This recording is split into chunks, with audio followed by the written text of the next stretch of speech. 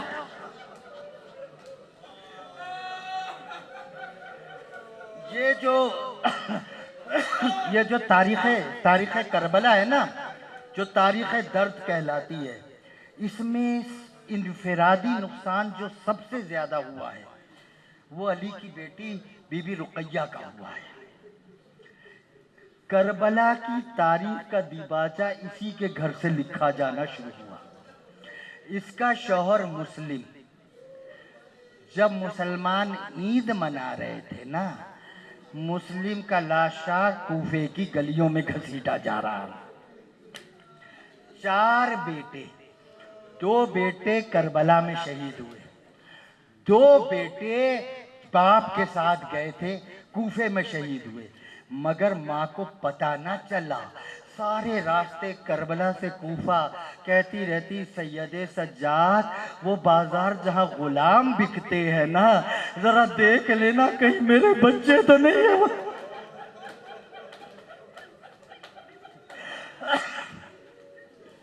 مولا آپ کے آنسوؤں کو قبول کرے، بی بی آپ کے آنسوؤں کو ضائع نہیں ہونے دے گی۔ حسین کی غریب ماں آپ کو قیامت میں نہیں رونے دے گی۔ اچھا بچے لڑکے تو اور بیویوں کے بھی شہید ہوئے، مگر یہ جو بی بی رقیہ ہے اس کی ایک بیٹی کربلا میں شہید ہوئی، اس کا نام ہے عاتقہ۔ یہ ہے جناب سکینہ کی ہمسن، یہ کربلا میں شہید ہوئی۔ کب شہید ہوئی؟ مجھے دیکھے پھر میں کہہ رہا ہوں عزاداروں کے دل نازک ہوتے ہیں۔ میرے امام چوتھے امام نے اگر حکم دیا نہ ہوتا کہ ہمارے مصائب خبردار نہ چھپانا، خدا کی قسم جو آج میں مصائب پڑھنے لگا ہوں کبھی بھی نہ پڑھتا، کیونکہ مجھ میں بھی ہمت نہیں ہے۔ جب حسین کی گردن کاٹ لی تو شمر نے آپ کے سید کے بالوں میں انگلیاں ڈالی اور کمینہ لے کے جب سر چلا تو ایک آواز اس نے لگائی، لوٹو تبرکات آل رسول کو۔ جیسے اس نے کہا نا لوٹو تبرکات آل رسول کو، اب جب جنگ ہو رہی ہوتی ہے فوج ایک جگہ کھڑی نہیں ہوتی ہے گی، پورے میدان کربلا میں میلوں تک فوج بکھری ہوئی تھی۔ چور ڈاکوؤں کو، آل محمد کا مال لوٹ کر کھانے والوں کو جب آواز آئی لوٹو تبرکات آل رسول کو، کوئی کہیں سے گھوڑا دوڑاتا ہوا چلا، کوئی کہیں سے گھوڑا دوڑاتا ہوا چلا، کوئی کہیں سے 2 گھوڑا دوڑاتے ہوئے آئے اور پھر وہ سرحد پار کر لی جہاں رسول بھی آ کر رک جاتے۔ مہذب دنیا میں قانون ہے جہاں بچے ہوں عورتیں ہوں وہاں پر ہارن بھی بجانے کی اجازت نہیں ہوتی، مریض ہوں ہارن بھی نہیں، گاڑی بھی تیز نہ چلائے۔ بچوں کا دل نازک ہوتا ہے نا، کہیں خوف سے نہ مر جائے۔ اللہ جانے جب دوڑتے ہوئے گھوڑے خیموں میں داخل ہوئے ہوں گے حسین کے بچوں پر کیا گزری ہوگی۔ یہ کمینے دوڑتے ہوئے گھوڑے پر بیٹھے انہوں نے باقی سامان بعد میں لوٹا، پہلے نیزے کی نوک سے بیویوں کی چادریں اتارنی شروع کی۔ کبھی اس بی بی کی چادر اتاری، کبھی اس بی بی کی چادر اتاری، کبھی اس بی بی کی چادر اتاری۔ چادریں اتارنی انہوں نے نوکے نیزہ سے شروع کر دی۔ یہ بچی عاتقہ جب اس نے یہ لوٹ مار دیکھی، دوڑتے ہوئے گھوڑے دیکھے، یہ گھبرا کے بھاگی۔ اس نے چاہا خیمے سے نکلے، اب جو بھاگی کبھی اس گھوڑے کی ٹانگوں سے ٹکرائی، کبھی اس گھوڑے کے ٹاپوں سے ٹکرائی، کبھی اس گھوڑے کی ٹاپوں سے ٹکرائی۔ اللہ تمہاری اولاد سلامت رکھے، اللہ تمہاری بیٹیوں کا مقدر اچھا کرے۔ یہ کچی کبھی اس گھوڑے سے ٹکرائی، کبھی اس گھوڑے سے ٹکرائی، کبھی اس گھوڑے سے ٹکرائی، گھوڑوں سے ٹکراتی رہی۔ جب ظالم لوٹ کر چلے گئے، گھوڑے کی ٹاپوں سے اٹھنے والی دھول بیٹھی، زینب نے دیکھا خیمے کے دروازے پر ایک بچی کی لاش پڑی ہے۔ ماتم کرو ماتم، لٹ گیا بطول کا گھر۔ دیکھا خیمے کے دروازے پر ایک لاش پڑی ہے۔ بی بی آئی، غور سے لاش کو دیکھا، دائیں طرف سے آئی، چاہا لاش کو اٹھائے، لاش نہ اٹھا سکی۔ بائیں طرف سے آئی، چاہا لاش کو اٹھائے، اب میری طرف توجہ رکھیے گا، دائیں طرف سے آئی، کمر میں ہاتھ ڈالا، چاہا لاش کو اٹھائے، نہ اٹھا سکی۔ بائیں طرف سے آئی، چاہا لاش کو اٹھائے، نہ اٹھا سکی۔ زینب نے طواف کرنا شروع کیا، کبھی اس طرح لاش اٹھانا چاہتی، کبھی اس طرح لاش اٹھانا چاہتی۔ جب لاش زینب سے نہ اٹھ سکی نا، کربلا کا رخ کیا، حسین کے لاشے کو دیکھ کر کہا، بھائی حسین، لگتا ہے عاتقہ کی لاش ایسے اٹھانی پڑے گی جیسے تم نے قاسم کی لاش، جیسے تم نے قاسم کی لاش اٹھائی تھی۔ مگر میرے بھائی انصاف کر، تیرے پاس تو چادر تھی، قاسم کی لاش اٹھا لی، میری چادر شمر کمینہ لے گیا، میری چادر شمر کمینہ